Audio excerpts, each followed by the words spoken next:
life happens and I surrender a lot. When you surrender kasi, I believe everything just flows. So everything was just so easy for us. It was a very easy decision. It was really a nice opportunity for me because I now see a bigger vision rather than where I was. Pero what really hurt me the most was when my yaya, or the one that was growing up with me, and the kids who saw it all the journey, she was like, I can't go with you anymore. I'm like, that was the biggest heartache for me. I wasn't sad that I was leaving Davao. I was like really excited, pero like, oh, you're not coming with me. So, umiyak na ako. I'm like, no. I just really said, bahala na to. I'll just go there anyway. And then I just trusted myself along the process. So, hindi madali. Like, you really have to have the right support for you to be able to decide for you to get on the other side. Because if you're so comfortable where you are, you'll just stay there. Because moving forward means also dying to the old self that you used to as well. And that includes grief. And if you don't give yourself the permission to grieve on that situation, you'll carry it all through your life and you never let go of it. Welcome back to another episode of the Press Play podcast. In today's episode, we are back with another guest. I like this person. I love this person. She is very a close friend of ours, responsible for a lot of transformation of lives ng ibang tao. Correct. No? Correct, no? Wow! So, receive niya yung ano na yan. But anyway, I would like to introduce to everybody Miss Libni Fortuna. Hey! Let's go! Bumalik! Anyway, hi, my name is Libni. Do I introduce myself? Yes, Yeah, please. So I will introduce myself. I am a transformational life energy coach, and I'm also a TEDx speaker. I run retreats and events, and I run the renowned, I must say, I'm proud to say, 3-day Essence retreat here in the Philippines, and it has changed so many lives. I'm also the founder of Safe Space PH and a content creator and a host of the Anyway Moving Forward podcast. Damn! So much is happening. Grabe. Imagine mo yung LinkedIn profile niya siguro or like yung bio is like And then by the way, make sure to watch her TEDx na. Is it live na ba? Wala pa. Oh no. Okay, but anyway, that's a good reminder for everybody that meron siyang speaker na engagement back then. Yeah. She's a TEDx speaker na, so legit na po, legit. Okay? Legit na to, yeah. Certified Yeah. and legitimate. So we have her here because there's a lot of transformations, changes that have happened, especially sa life ni Libni, and even for us, she has impacted my life and Kiko's life as well. No, it's true. It is very true. It is very true. Like I don't think like we are in this position right now if it wasn't for your encouragement, yung mga words mo. So we are very happy and grateful talaga that you are our friend. Oh, thanks, Thank you, Libni, in the guys. chat. Thanks. Thank you. W's in the chat na for Libni. Para Gen Z masyado. Well, anyway, yes. So much transformation, so many changes. We'd like to actually stick on a theme for this episode, which is basically about moving forward. And I think it's very appropriate because there's a big, shift or change, transformation talaga sa ating transformational coach. Yeah. Can you share that with us? Which one? Where do I start? Oh, the move. Move. Bakit ba? Bakit merong move na mangyayari? A move going away Yes. from Davao. Oh, There this is, you go. yeah. So, life happens and I surrender a lot. I left my job in last October in pursuit of what's been happening on the background. So, yun na yung mga passion project na para apparently it's, giving me more reason to work for what I love rather than other people. Sorry. Other people. Sorry. How much as, as much as I love my work before, like, I think there was a change of heart, and then I could no longer deny the fact that I'm needed here in the Philippines and this work needs to be done. So I left my job there October, and then we were renting naman doon sa house namin, and then apparently my husband has a house in Manila. Tapos parang sabi ko, no one's living there, and ito na yung mga real-time thing na nangyari. And then I said, like, why not, like, we move there because opportunities are coming, like, I'm invited in, big events already with, mga artista kasama ko and big companies. So, it's really huge for me. So, tapos most of my clients are also in Manila. They fly all the way here in Davao just to attend the retreats and events. And, I can no longer deny the fact that parang, okay, I think I know that I'm meant to go there. So, I said like, okay, I'm just going to surrender. And then, of course, my husband is the one that would also decide with me. So I can't just, I can't just decide. I can't just decide. I can't just decide if my husband doesn't say yes kasi it's we're syempre married na, You're di ba? a team, yeah. So he said like, okay, let's go. And then when you surrender kasi, I believe everything just flows. So everything was just so easy for us. It was a very easy decision and we don't have to pay rent. And since we're starting as a family, it was really a nice opportunity for me because I now see a bigger vision rather than where I was. So all I see was more opportunities, tapos marami pang, collaborations and, I can, as long as the passion is there, as long as I'm able to, as long as I can still give some more, I'd be continually doing that until it's done, parang ganon. So I don't want to waste the time that's been provided because time is the only thing that we have now, rather than getting into my head and like, what if? I said like, what if it works, diba? Parang, and I'll make it work. It's not a what if, I'll make it work no matter what. So that's the surrender, that's the transition, and I'm really, really excited about that as well. I'm excited for her, but at the same time, kind of sad, we she'll be leaving us, Yeah. So, but of course, like I don't think na it's not in our control talaga. Of Like she course. said, Yeah. surrender. Yeah. But so far, but like, what are you going to miss ba? Miss. From here. I don't really have, honestly, I don't really have anything to miss. Parang for the past couple of days, I wasn't really thinking about it. I was like, yeah, because di naman talaga ako attached to things and people. Okay. However, the other day we were going out and then I was just looking at, the people that were close to my heart that were my family because I wasn't really close now with my family. But then I look at them, I'm like, parang, it won't be like a one call away. Pero what really hurt me the most was when my yaya, or the one that was growing up with me, and the kids who saw it all the journey, she was like, I can't go with you anymore. I'm like, that was the biggest heartache for me. I wasn't sad that I was leaving Davao. I was like really excited, pero like I was like, oh, you're not coming with me. So, umiyak na ako. I'm like, no. Oh no. And then again, you can't really stop people from growing. Kaya, I don't want her to work with me and then resent for the rest of her life. That's So she true. also has her own life. So I'm like, yeah, I'm really excited for you, and this is it. And then I cried. And then of course the people who are close na din to me, I was looking at them yesterday. We were having dinner and then I was taking a picture of them. I'm like, oh, bigla lang umiyak. I'm like, oh. You're feeling it. Yeah. Pero mas excited ako ngayon eh. Because you talk about moving, you talk about moving so easily, di ba? Parang, punta na ako Manila, bye kayo lahat, ganyan. Pero, di ba? It kind of sounds like that. Pero of course, you talking about like, even if it's so easy, there's still so many things to be, sad about, to cry about. But it's so easy for you now. But before, when you didn't know all of these things, how hard was moving on for you? Let's say in the context of moving away from a certain space that I was really comfortable in, and that was my home back then before I really left with my kids.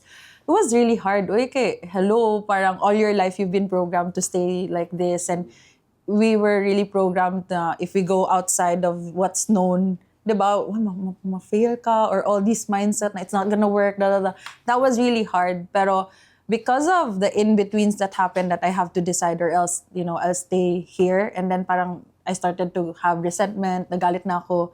I just really said, bahala na to, I'll just go there anyway. And then I just trusted myself along the process. So, hindi madali. Like, you really have to have the right support for you to be able to decide for you to get on the other side. Because if you're so comfortable where you are, you'll just stay there. Tapos, I guess like, what really pushed me to go to the other side was my kids. Parang, I want more for you, and I know that if I stay here, I won't be giving more if I'm just here. because I know how it was. Anyway, parang I had enough. I have to grow. I have to fly. And if I stay here, ayun, I won't be moving anywhere. And then also, as well, my husband, like I always give credit to him because if it wasn't for him, I had to outsource that belief in order for me to get on the other side. Kasi nakita niya, he saw something sa akin, he saw the potential, he saw na there's more for you, pero I was really scared. And sometimes you just need that push who's already there on the other side for us to get there. So parang ganon.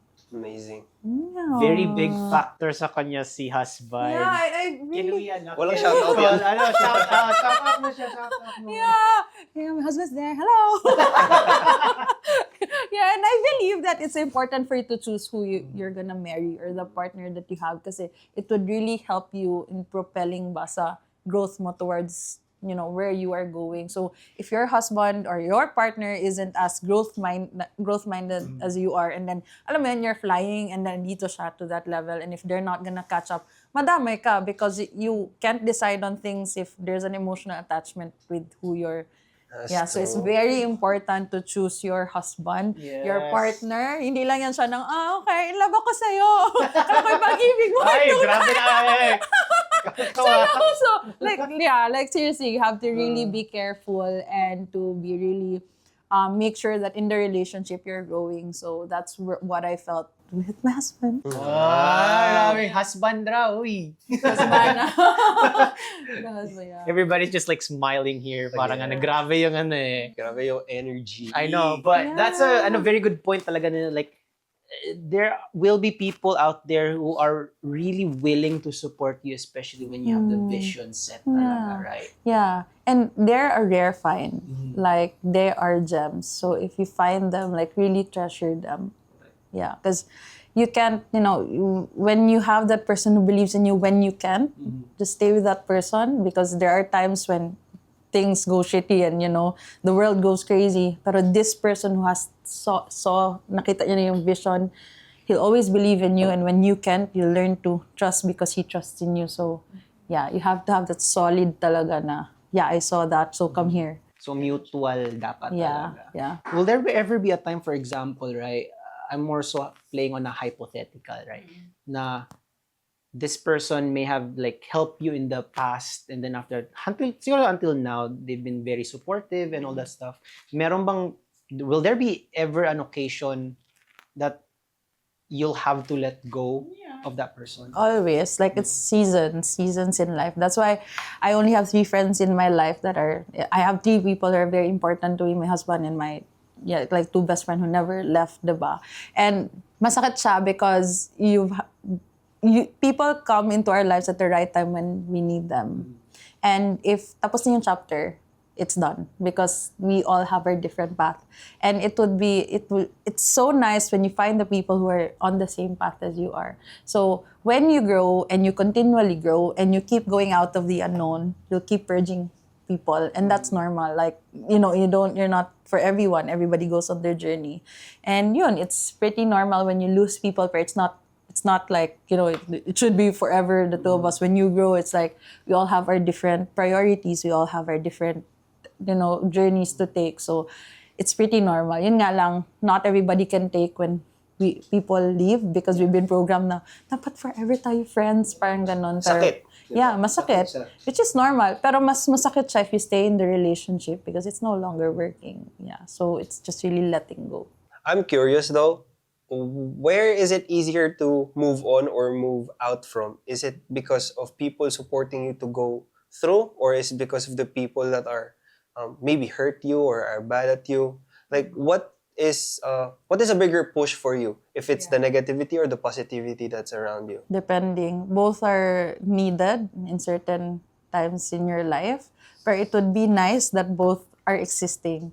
But most people just move because of the pain. Kasi transformation happens in 2 ways eh. Either in pain or too much, so much pressure there, diba? So, depending on where that is, both is needed in every situation. So, depending. So, swerte ka kung you have both. But I believe that you move, yun na yun. Yun na yun.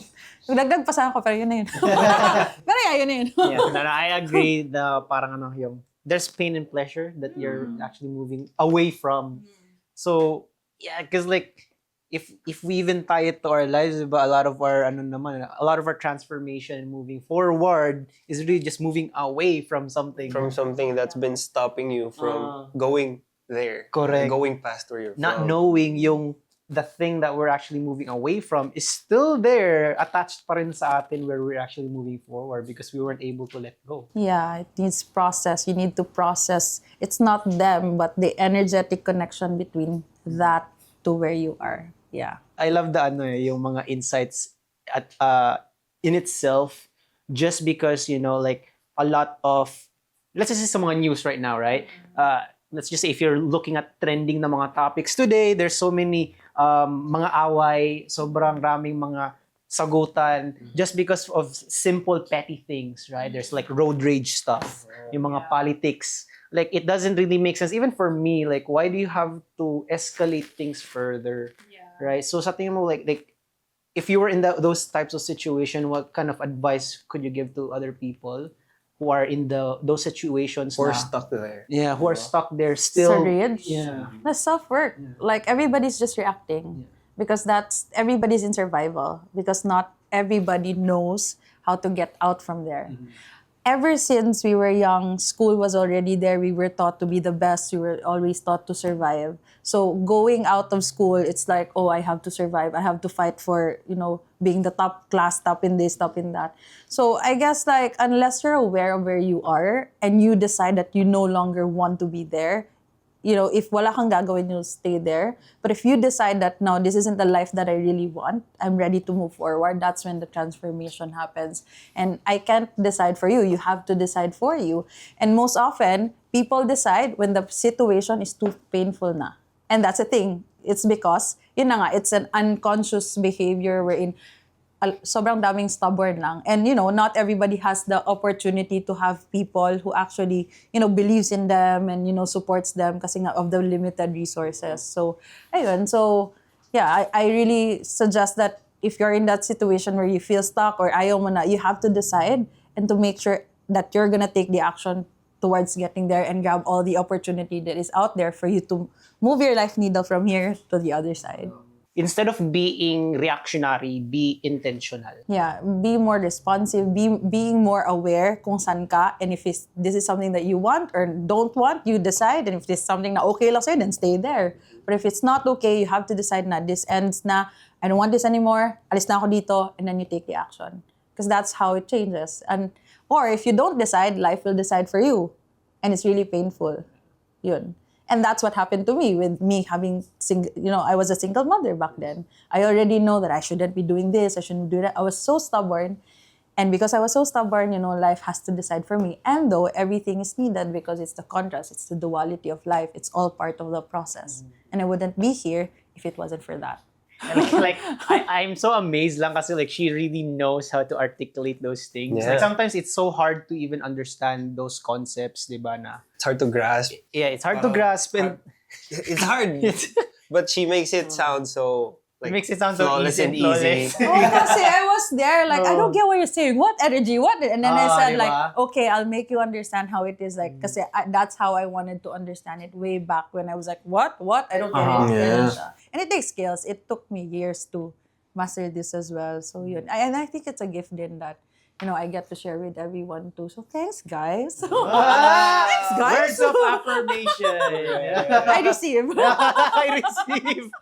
Diba? Like, I like that. Kasi like, I just wanted to also be, like what I'm getting talaga is that, rather than yung mga emotional na mga responses, right? Like, kanina we said, instead of being reactionary, be intentional, and then just knowing where you are, doing some reality checks, and then, siguro, what are the other things that some people can actually do for let's just say To they move want forward. Yeah, to move forward. Yeah. I guess for me, I look for people who I admire and I follow their footsteps.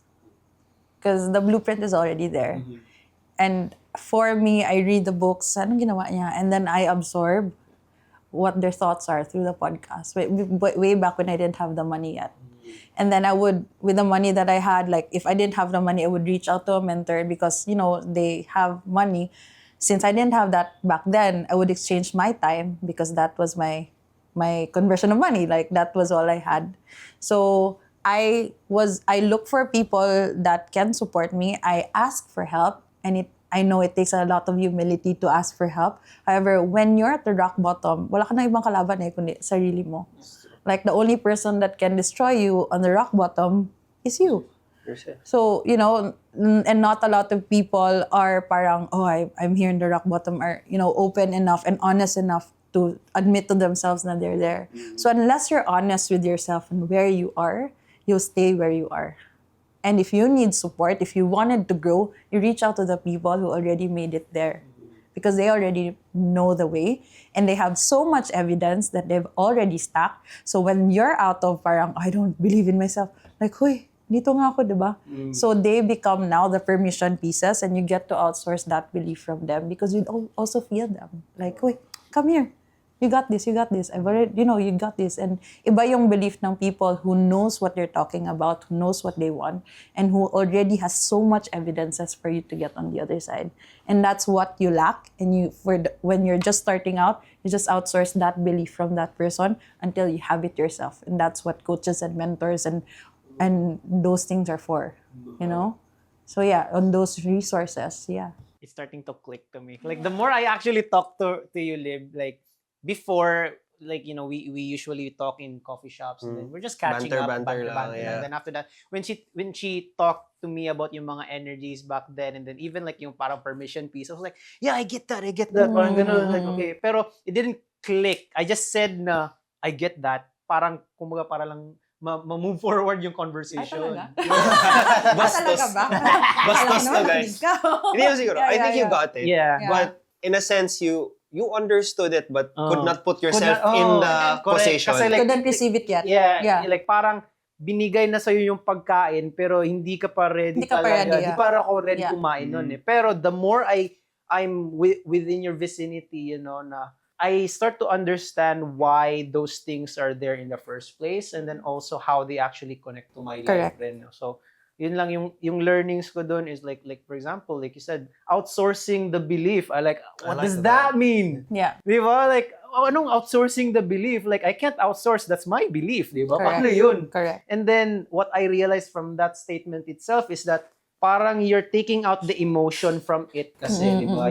Instead na parang, okay, isipin ko to, ganito. Ito yung ginawa nung mentor or yung idol ko. And then after that, I should not think about it anymore. I should not have any fears or worries anymore because kung nagawa niya, I could just do it right away. Permission piece. Yeah. Like, yes, you can. So, And sometimes you just need to hear that, like, yes, you can. yeah. Kaya mo yan. And then you'll feel it. So you also have to be careful on the mentors that you choose, on those who lead. Because sometimes they say it, pero you don't really feel it. That's why it's not that effective. That's Because why. they speak, but they don't walk the talk. Amen. It's just words, no Yeah. actions. And you'd feel it. If there's like a leaky energy, like, parang it doesn't align, then don't. But if you see the way that they talk, the way that they're so passionate and the way that they live their life, then that's the mentor that you want to follow. So if you're not convinced, then it's not true. Diba? It's not like, diba? If you know in your heart, like, yeah, this is it. Like, this is the person that, and yeah, you'd feel it. Like, it's a F yes. Instincts tell you a lot. Yeah. Intuition. Intuitions, di ba? Yeah. It's energy. We're, yun nga na-explain ko. Na-explain ko na ba to? Yes, you did. Yeah. Ano Pero na yun? we are all energy. We are in this is just a body that we are living in, pero deep inside we're all energy. We're all connected in energy. And sometimes you feel people because of parang iba. Yeah. Because we feel it. So and sometimes we cannot listen to the intuition because of the many thoughts in our head, because we haven't really practiced it. However, when you remove all the triggers outside there, you get to listen to yourself.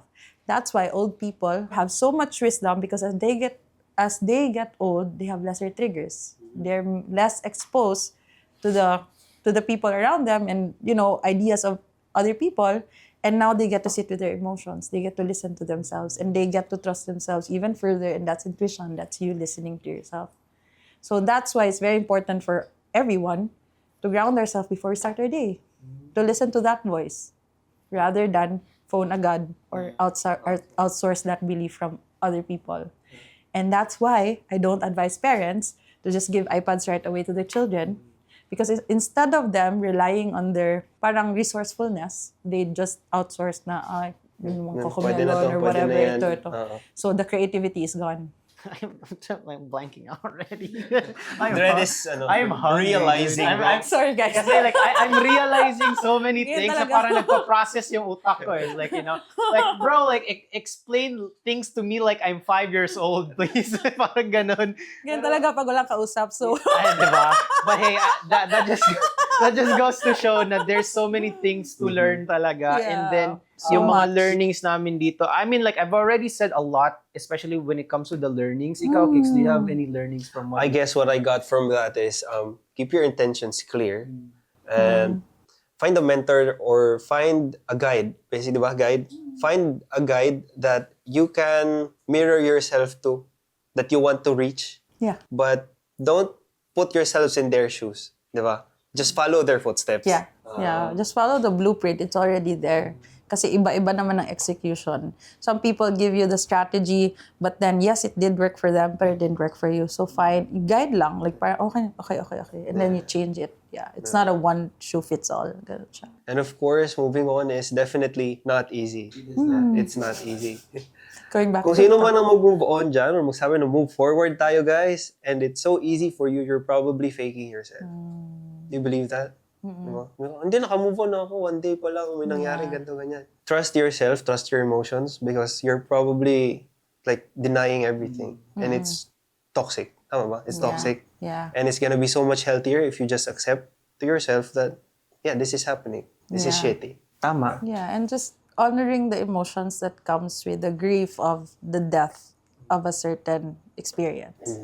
Because moving forward means also dying to the old self that you used to as well. And that includes grief. And if you don't give yourself the permission to grieve on that situation, you'll carry it all through your life and you never let go of it. So every time you move on to the next chapter, you allow yourself to cry, you allow yourself to grieve, you allow yourself to not feel like doing anything because that's part of grief. That's honoring grief. You're not denying it, you honor it. And you never, you just keep moving forward. But when the grief comes, you just acknowledge it. Like, yeah, I feel sad. And then, yeah, keep moving lang, keep moving. So, yeah. You transmute it into something beautiful. Wow. I died and Transmute. I died and I learned. Yeah. Yun lang, Yeah. diba? So all of those things naman, like, a lot of the achievements that you've reached so far, of course, may mga challenges pa. Right now, what's motivating you ba to keep pressing play on your life as you move forward? I just really want to, as much as the passion is there, as much as the fire is there, as much as the support that, I have everywhere, I'll just keep doing what the ideas that I have, I'll just keep executing and at the same time showing compassion when I don't get to do it. Parang ganon. And every day, I would always extract a lesson because sayang naman yung day if it just goes by. It's just like autopilot. So every day, I make sure that I learn something, a thing or two, and then I share it with everyone. And that's why my socials has been there because it was literally like my diary of life kasi I can't speak about the things. It's crazy. My head is crazy and all these realizations. I'm like, this is what I'm getting. Ganon siya. So I really make sure that every day is intentional. I set every day intentionally kasi if you don't have any intentions, you're just gonna waste time. Sayang yung araw mo. So yeah, did I answer the question? Wala ko, pero yeah, that's it. Alam mo yun, nagaganon-ganon ang utak I know, ko. right? Diba? Parang it goes everywhere. But I think that's I believe I like that answer, to be honest. It's more so like being able to just keep on executing what the intention that you have for the day, or maybe even for like a longer goal that you have talaga. Yeah, and Just then, doing it. and then I wanna, when I die, it will come, I know that I have really lived life. I didn't live life with fear. Although it was there, I was willing to take the next step. Yeah. And I was just trusting and surrendering to the universe. Now, you wouldn't give me all these dreams for nothing. So I would just keep on executing, knowing and trusting that I got you. and my luck will never go out because, I'm God's favorite. Like, that's my mantra all the time. And so even if the bad things, or, I don't even see bad things as bad things anymore, Mm. because of, instead of me just focusing on it being bad, I see it as an opportunity for growth. So that's just how I think. I always transmute everything that's happening because life goes on. All the shitty things are happening every time. So if you see it as shitty, it's gonna be shitty. But if you see it as an opportunity for you to learn, to always go up, go up, go up, go up. Tama. So ganun siya. Thank you. Thank you so much. Basically, guys, if you're going through hell, just keep on going. Yun lang. Okay? Ask for support. Ask for support, learn from your mentors, follow their footsteps. Follow their blueprints. Oh, yung may blueprints na sila. And then also, thank you so much kay Libni. Yes. Thank you for setting your intentions to be here. I know. Yes. Alright. So, can you tell actually the viewers where to find you and where to find your passions? Passions. Okay. So I'm in Instagram. Mostly I live in Instagram. It's Libni Fortuna, or my real name is Libni Fortuna-Amatong. Oh, ano yun? Libni Fortuna-Amatong. Ah!